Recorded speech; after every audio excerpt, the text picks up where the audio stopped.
जय हिंद दोस्तों, आज आपके लिए लेके आ चुके हैं 80 प्लस सवाल जो कि आने वाले परीक्षाओं में मोस्ट इम्पोर्टेंट होने वाले हैं। तो चलिए शुरू करते हैं आज का पहला सवाल। दोस्तों, मुंबई पर आतंकी हमला कब हुआ था? आतंकवादियों ने कब हमला किया था? तो ये हमला हुआ था दोस्तों 2008 में, जो कि ताज होटल पर हुआ था। तो इसका सही जवाब हो जाएगा ऑप्शन डी। बढ़ते हैं अगले सवाल की तरफ। तो दोस्तों, अगला सवाल है, महावीर स्वामी ने अपना प्रथम उपदेश कहाँ दिया था? तो महावीर स्वामी ने अपना प्रथम उपदेश दिया था दोस्तों राजगृह में। ऑप्शन बी इसका सही जवाब हो जाएगा। अगले सवाल के बारे में बात करें तो दोस्तों, हिंदी दिवस कब मनाया जाता है? तो हिंदी दिवस दोस्तों मनाया जाता है 14 सितंबर के दिन, यानी कि ऑप्शन ए इसका सही जवाब हो जाएगा। अगला सवाल है, भारत में बद्रीनाथ मंदिर किस राज्य में स्थित है? तो दोस्तों, भारत में जो बद्रीनाथ मंदिर है वो उत्तराखंड राज्य में स्थित है। इसका सही जवाब ऑप्शन सी हो जाएगा। अगला सवाल है, भारत के किस राज्य में सबसे अधिक वर्षा होती है? तो दोस्तों, भारत के किस राज्य में सबसे अधिक वर्षा होती है? इसका सही जवाब होगा मेघालय। मेघालय एक ऐसा राज्य है दोस्तों जहां पर बहुत ज़्यादा बारिश होती है। अगले सवाल के बारे में बात करें तो माउंट एवरेस्ट पर चढ़ने वाली विश्व की प्रथम महिला। दोस्तों, यहाँ पर बात विश्व की हो रही है, तो विश्व की प्रथम महिला थी जिनको ताबेई। जी हाँ, इसका सही जवाब होगा ऑप्शन बी, जुंको ताबेई। अगला सवाल है, यूरोपीय अंतरिक्ष एजेंसी का मुख्यालय कहाँ है? दोस्तों, यूरोपीय अंतरिक्ष एजेंसी का मुख्यालय है पेरिस में। इसका सही जवाब होगा ऑप्शन बी। बढ़ते हैं अपने अगले सवाल की तरफ। तो दोस्तों, भारतीय एयरटेल कंपनी के संस्थापक कौन थे? तो भारतीय एयरटेल कंपनी के संस्थापक दोस्तों थे सुनील मित्तल जी। ऑप्शन सी इसका सही जवाब हो जाएगा। अगले सवाल के बारे में बात करें तो दोस्तों, अगला सवाल है, भारतीय युवा सेना दिवस कब मनाया जाता है? तो भारतीय युवा सेना दिवस मनाया जाता है दोस्तों 8 अक्टूबर के दिन। सही जवाब हो जाएगा ऑप्शन ए। चलिए बढ़ते हैं अपने अगले सवाल की तरफ। तो अगला सवाल है, भारतीय राष्ट्रीय कांग्रेस का गठन कब हुआ था?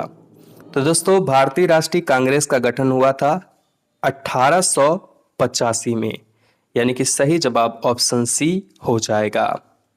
अगले सवाल के बारे में बात करें तो भारतीय जीवन बीमा का मुख्यालय कहाँ है? तो भारतीय जीवन बीमा का मुख्यालय है दोस्तों मुंबई में। ऑप्शन बी इसका सही जवाब होगा। बढ़ते हैं अगले सवाल की तरफ। तो भारत रत्न प्राप्त करने वाली पहली भारतीय महिला कौन थी? तो भारत रत्न प्राप्त करने वाली पहली महिला थी इंदिरा गांधी जी। ऑप्शन सी इसका सही जवाब होगा। अगला सवाल है, भारत में सर्वाधिक कच्ची सड़कों वाला राज्य कौन सा है? तो सबसे अधिक कच्ची सड़कें दोस्तों हैं उड़ीसा राज्य में, यानी ऑप्शन बी इसका सही जवाब हो जाएगा। अगले सवाल के बारे में बात करें तो गीता रहस्य क्या है? दोस्तों, गीता रहस्य किसने लिखी है? तो आपको बता दें कि गीता रहस्य दोस्तों लिखी है बाल गंगाधर तिलक जी ने। ऑप्शन बी इसका सही जवाब हो जाएगा। किसे भारतीय रॉकेट के जनक कहा जाता है? तो दोस्तों, भारतीय रॉकेट का जनक कहा जाता है डॉक्टर APJ अब्दुल कलाम जी को। ऑप्शन डी इसका सही जवाब हो जाएगा। पेनिसिलिन की खोज किसने की थी? जी हाँ दोस्तों, अगला सवाल है, पेनिसिलिन की खोज किसने की थी? तो दोस्तों, इसका राइट आंसर हो जाएगा अलेक्जेंडर फ्लेमिंग ने। ऑप्शन बी अलेक्जेंडर फ्लेमिंग इसका सही जवाब होगा। अगले सवाल के बारे में बात करें तो 10 कुमार चरित के लेखक कौन हैं? 10 कुमार चरित के लेखन दोस्तों हैं दंडिन। जी हाँ, ऑप्शन बी इसका सही जवाब हो जाएगा। बढ़ते हैं अपने अगले सवाल की तरफ। तो पृथ्वी के सर्वाधिक उष्ण स्थान का नाम क्या है? जी हाँ दोस्तों, पृथ्वी के सर्वाधिक उष्ण स्थान का नाम क्या है? तो वो है दोस्तों डेड वैली। जी हाँ, ऑप्शन बी इसका सही जवाब हो जाएगा। बढ़ते हैं अगले सवाल की तरफ। तो डायनेमो सिद्धांत किससे संबंधित है? जी हाँ, डायनेमो सिद्धांत किससे संबंधित है? तो इसका जवाब होगा विद्युत उत्पादन से संबंधित है, यानी ऑप्शन ए इसका सही जवाब हो जाएगा। ब्रह्म समाज की स्थापना किसने की थी? तो ब्रह्म समाज की स्थापना दोस्तों की थी राजा राम मोहन राय ने। ऑप्शन ए सही जवाब होगा। जी हाँ दोस्तों, बढ़ते हैं अगले सवाल की तरफ। तो तुंगभद्रा बांध किस राज्य में है? तुंगभद्रा बांध दोस्तों ये है कर्नाटक राज्य में। ऑप्शन बी इसका सही जवाब होगा। अगले सवाल की तरफ बढ़ें तो ताशकंद समझौता किन दो देशों के बीच हुआ था? तो ताशकंद समझौता हुआ था दोस्तों भारत और अपने पड़ोसी देश पाकिस्तान के बीच। जी हाँ दोस्तों, भारत और पाकिस्तान, यानी कि ऑप्शन ए जो है इसका सही जवाब हो जाएगा। भारत का प्रथम उपराष्ट्रपति कौन बना था? जी हाँ दोस्तों, भारत का प्रथम उपराष्ट्रपति बने थे वो थे डॉक्टर सर्वपल्ली राधाकृष्णन जी। जी हाँ, इसका ऑप्शन ए सही जवाब हो जाएगा। होम एंड द वर्ल्ड के लेखक कौन है? तो होम एंड द वर्ल्ड के लेखक है दोस्तों रविंद्रनाथ टैगोर जी। जी हाँ, ऑप्शन बी सही जवाब हो जाएगा। बढ़ते हैं अगले सवाल की तरफ। तो Guinness book of world record का मुख्यालय कहाँ है? तो दोस्तों Guinness book of world record का मुख्यालय है लंदन में, यानी कि इसका सही जवाब होगा ऑप्शन बी। बढ़ते हैं अगले सवाल की तरफ। तो शून्य की खोज किसने की थी? तो दोस्तों शून्य की खोज की थी आर्यभट्ट जी ने। जी हाँ, इसका सही जवाब होगा ऑप्शन बी, आर्यभट्ट जी ने की थी शून्य की खोज। जी हाँ, बढ़ती ओरिजिन ऑफ स्पीसीज किसने लिखी? तो ये लिखी थी चार्ल्स डार्विन ने। जी हाँ, इन्होंने ही थ्योरी दी थी कि कैसे बंदरों से हम इंसान बने हैं। अगला सवाल है किस भारतीय राज्य की सीमा चीन, भूटान तथा नेपाल से मिलती है? तो ऐसा कौन सा राज्य है जिसकी सीमा तीनों से मिलती है? तो वो राज्य है दोस्तों सिक्किम। सिक्किम चीन से भी मिलता है और नेपाल से भी और भूटान से भी। चलिए बढ़ते हैं अगले सवाल की तरफ। तो दोस्तों खेती करने वाला पहला ग्रह किसे कहा जाता है? तो खेती करने वाला पहला ग्रह तो मतलब दोस्तों पृथ्वी एक ऐसा ग्रह है जिस पे मानव रहते हैं, तो यहीं पे खेती होती है, तो इसका सही जवाब ए हो जाएगा। बढ़ते हैं अगले सवाल की तरफ। तो औद्योगिक क्रांति सबसे पहले किस देश में प्रारंभ हुई थी? तो औद्योगिक क्रांति सबसे पहले प्रारंभ हुई थी, वो जो देश था वो था इंग्लैंड। ऑप्शन बी सही जवाब हो जाएगा। भारतीय संगीत का जनक किसे कहा जाता है? तो भारतीय संगीत का जनक कहा जाता है भरत मुनि जी को। ऑप्शन ए इसका सही जवाब हो जाएगा। कोड निर्मित करने के लिए किस औजार का उपयोग होता है? तो कोड निर्मित करने के लिए जिस औजार का उपयोग होता है वो होता है प्रोटेक्टर कहलाता है। ऑप्शन बी इसका सही जवाब हो जाएगा। चलिए बढ़ते हैं अगले सवाल की तरफ। तो संविधान सभा के स्थायी अध्यक्ष कौन थे? जी हाँ दोस्तों, संविधान सभा के स्थायी अध्यक्ष थे doctor Rajendra Prasad ji. Option A जो है इसका सही जवाब हो जाएगा। चलिए बढ़ते हैं अपने अगले सवाल की तरफ। तो भारत के संविधान में कितने मौलिक कर्तव्य निर्धारित किए गए हैं? तो भारतीय संविधान में दोस्तों टोटल 11 मौलिक कर्तव्य निर्धारित किए गए हैं। अगला सवाल है शिमला समझौता किस वर्ष हुआ था? तो शिमला समझौता हुआ था दोस्तों 1972 में। जी हाँ दोस्तों, 1972, यानी कि ऑप्शन सी सही जवाब हो जाएगा। बढ़ते हैं अगले सवाल की तरफ। तो भारतीय संविधान के रचयिता को क्या कहा जाता है? दोस्तों भारतीय संविधान के रचयिता को कहा जाता है वी.आर. अम्बेडकर। जी हाँ, भीमराव अम्बेडकर इनका पूरा नाम है, लेकिन बी.आर. अम्बेडकर कहा जाता है। ऑप्शन बी सही जवाब होगा। सबसे कम भूकंप किस देश में आता है? तो सबसे कम भूकंप वो है न्यूजीलैंड देश में आता है। ऑप्शन डी इसका सही जवाब होगा। अगला सवाल, भारत का सबसे कम जनसंख्या वाला राज्य कौन सा है? तो सबसे कम जनसंख्या वाला राज्य है दोस्तों, वो राज्य है सिक्किम। जी हाँ, ऑप्शन बी इसका सही जवाब होगा। बढ़ते हैं अगले सवाल की तरफ। तो दोस्तों कौन सी गैस शनि ग्रह की वायुमंडल में मुख्य रूप से पाई जाती है? तो शनि ग्रह जो है उसके वायुमंडल में जो पाई जाती है वो दोस्तों है हाइड्रोजन और हीलियम। जी हाँ, सी ऑप्शन इसका सही जवाब हो जाएगा। अगला सवाल है दोस्तों, भारत में सर्वोच्च न्यायालय के मुख्य न्यायाधीश की नियुक्ति किसके द्वारा की जाती है? तो इसका जो सही जवाब होगा वो होगा दोस्तों राष्ट्रपति। ऑप्शन बी सही जवाब हो जाएगा। चलिए बढ़ते हैं अगले सवाल की तरफ। तो 2026 फीफा विश्व कप की मेजबानी कौन से देशों द्वारा साझा की जाएगी?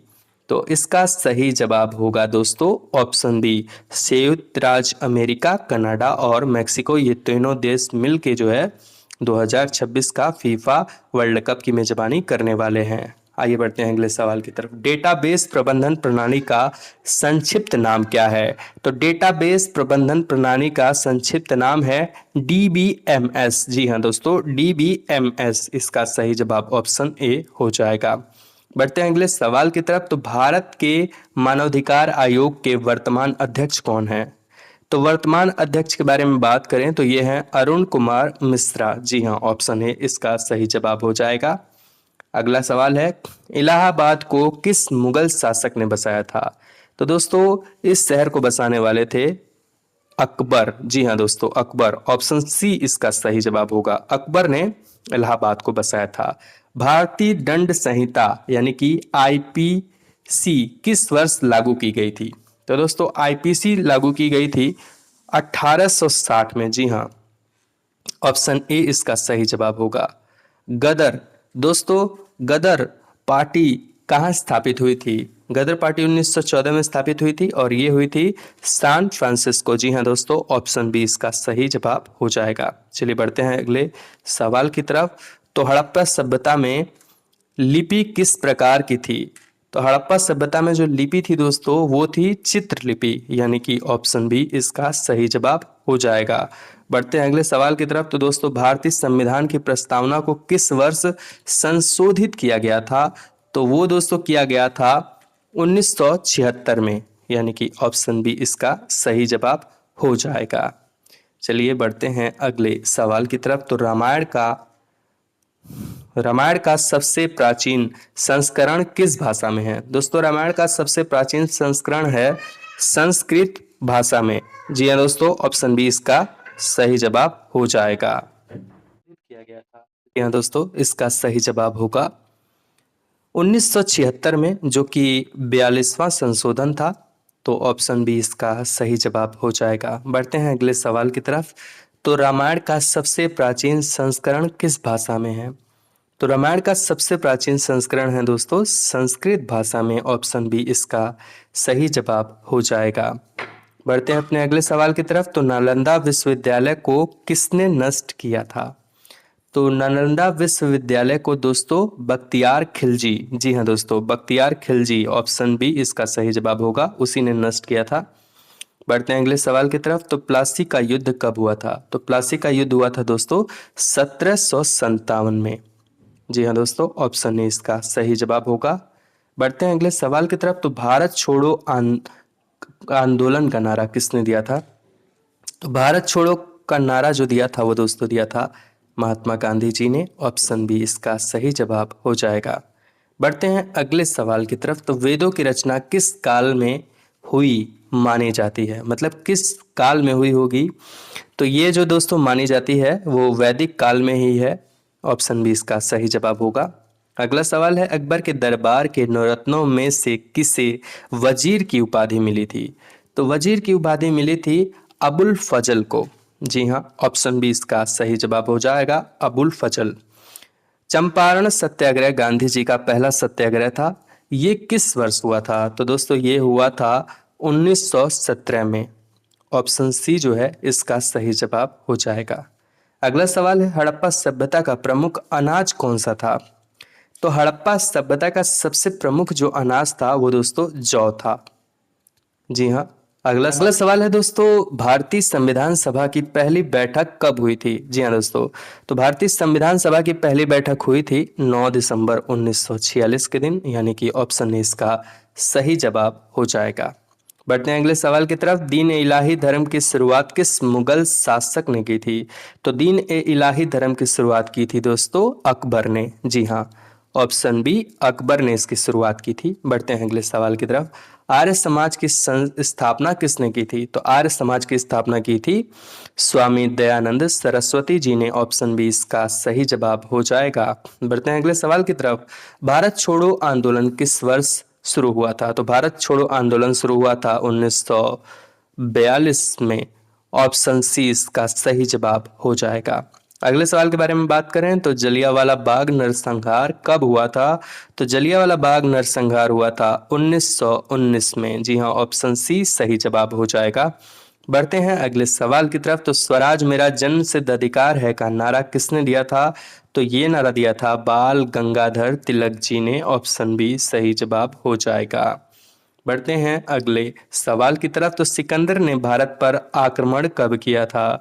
तो सिकंदर ने भारत पर आक्रमण किया था 326 ईसा पूर्व। जी हाँ, ऑप्शन बी इसका सही जवाब हो जाएगा। चलिए बढ़ते हैं अगले सवाल की तरफ। तो अर्थशास्त्र ग्रंथ किसने लिखा था? तो अर्थशास्त्र ग्रंथ लिखा था दोस्तों कौटिल्य चाणक्य ने। ऑप्शन बी इसका सही जवाब हो जाएगा। नालंदा विश्वविद्यालय को किसने चलाया था? तो नालंदा विश्वविद्यालय को दोस्तों बख्तियार खिलजी ने चलाया था। ऑप्शन बी सही जवाब होगा। दोस्तों अगला सवाल है, भारत का पहला उपग्रह आर्यभट्ट कब प्रक्षेपित किया गया था? तो दोस्तों आर्यभट्ट को प्रक्षेपित किया गया था 1975 में। जी हाँ, ऑप्शन बी इसका सही जवाब हो जाएगा। दोस्तों अगला सवाल है, भारतीय राष्ट्रीय कांग्रेस की स्थापना किस वर्ष हुई थी? दोस्तों इसका सही जवाब होगा ऑप्शन बी 1885 में। बात करें अगले सवाल के बारे में तो होम रूल लीग आंदोलन किसने शुरू किया था? तो दोस्तों इसको शुरू करने वाले थे एनी बेसेंट और बाल गंगाधर तिलक जी। जी हाँ दोस्तों, इसका ऑप्शन ए सही हो जाएगा। बात करें अगले सवाल के बारे में तो दोस्तों अगला सवाल है, भारत का संविधान किस तारीख को लागू हुआ था? तो दोस्तों भारत का संविधान लागू हुआ था 26 जनवरी 1950 को। ऑप्शन बी सही जवाब होगा। अगले सवाल के बारे में बात करें तो सती प्रथा का उन्मूलन किसके प्रयासों से हुआ? जी हाँ दोस्तों, तो इसका सही जवाब होगा ऑप्शन बी राजा राममोहन राय। अगला सवाल है, बंगाल का विभाजन कब हुआ था? तो दोस्तों बंगाल का विभाजन हुआ था 1905 ईस्वी में। ऑप्शन सी इसका सही जवाब हो जाएगा। बात करें अगले सवाल के बारे में तो सुभाष चंद्र बोस ने आज़ाद हिंद फौज की स्थापना किस देश में की थी? जी हाँ दोस्तों, तो सुभाष चंद्र बोस जी ने सिंगापुर में इसकी स्थापना की थी। तो ऑप्शन सी इसका सही जवाब हो जाएगा। अगले सवाल के बारे में बात करें तो गुप्त वंश की स्वर्ण मुद्रा पर किसकी छवि अंकित होती थी? तो यहाँ पर दोस्तों ऑप्शन बी समुद्रगुप्त इसका सही जवाब हो जाएगा। बात करें अगले सवाल के बारे में तो अल्बर्ट एक्का किस युद्ध में शहीद हुए थे? तो इसका सही जवाब होगा दोस्तों 1971 भारत पाकिस्तान युद्ध में। बढ़ते हैं अगले सवाल की तरफ। तो भारत के किस राज्य को पूर्व का स्कॉटलैंड कहा जाता है? तो दोस्तों इसका सही जवाब होगा option C Meghalaya. Right answer हो जाएगा ऑप्शन सी मेघालय। बड़े अगले सवाल की तरफ। तो तक्षशिला विश्वविद्यालय किसके समय प्रसिद्ध था? तो इसका सही आंसर हो जाएगा ऑप्शन सी कुषाण काल में। जी हाँ, चलिए बढ़ते हैं अगले सवाल की तरफ। तो भारतीय राष्ट्रीय कांग्रेस के पहले मुस्लिम अध्यक्ष कौन थे? तो इसका सही आंसर हो जाएगा बदरुद्दीन तैयब जी। जी हाँ दोस्तों, ऑप्शन ए इसका राइट आंसर हो जाएगा। अगले सवाल के बारे में बात करें तो अर्थशास्त्र किस भाषा में लिखा गया था? दोस्तों इसका राइट आंसर होगा ऑप्शन ए संस्कृत भाषा में। चलिए बढ़ते हैं अगले सवाल की तरफ। तो दिल्ली सल्तनत का अंतिम शासक कौन था? दोस्तों दिल्ली सल्तनत का अंतिम शासक था इब्राहिम लोदी। ऑप्शन ए इसका राइट आंसर हो जाएगा। अगला सवाल दोस्तों, साइमन कमीशन भारत में कब आया? तो साइमन कमीशन दोस्तों भारत में आया था 1928 में। ऑप्शन सी इसका राइट आंसर हो जाएगा। अगला सवाल है दोस्तों, भारतीय संविधान को बनाने में कुल कितने दिन लगे थे? तो दोस्तों इस सवाल का जवाब आपको देना है कमेंट बॉक्स में कि भारतीय संविधान को बनाने में कुल कितने दिन लगे थे। जिसका राइट आंसर होगा कमेंट पिन में कर देंगे। जय हिंद दोस्तों।